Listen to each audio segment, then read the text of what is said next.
আজকের মতো কাজ হয়ে গেল, বাড়ি যাচ্ছি। বাড়ি যেতে যেতে দেখুন কি সুন্দর, আর এই সুন্দরের মধ্যে কিন্তু একটা খুব সুন্দর একটা কবিতা মনে পড়ছে, সুনীল গঙ্গোপাধ্যায়ের পাহাড় চূড়া।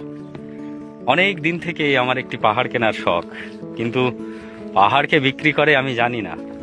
যদি তার দেখা পেতাম, দামের জন্য আটকাতো না। আমার নিজস্ব একটা নদী আছে, সেটা দিয়ে দিতাম পাহাড়টার বদলে। কে না জানে পাহাড়ের চাইতে নদীর দামই বেশি।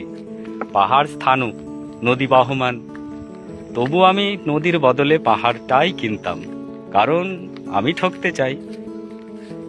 নদীটাও অবশ্য কিনেছিলাম একটা দ্বীপের বিনিময়ে। ছেলেবেলায় আমার বেশ ছোট্টখাটো ছিমছাম একটা দ্বীপ ছিল, সেখানে অসংখ্য প্রজাপতি। শৈশবে দ্বীপটি ছিল আমার বড় প্রিয়। আমার যৌবনে দ্বীপটি আমার কাছে মাপে ছোট লাগলো। প্রবাহমান ছিপছিপে তন্নি নদীটি বেশ পছন্দ হলো আমার।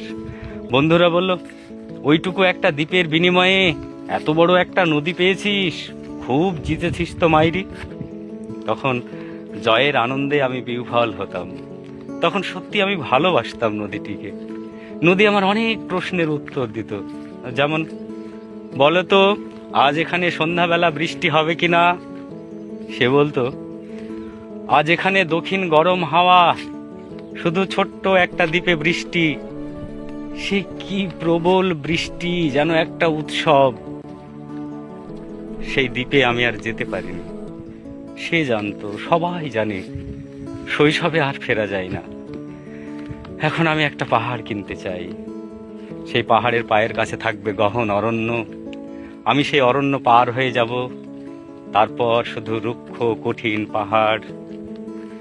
একেবারে চূড়ায়, মাথার খুব কাছে আকাশ, নিচে বিপুলা পৃথিবী, চরাচরে তীব্র নির্জনতা।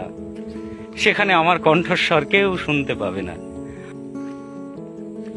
আমি শুধু 10 দিককে উদ্দেশ্য করে বলবো, প্রত্যেক মানুষই অহংকারী।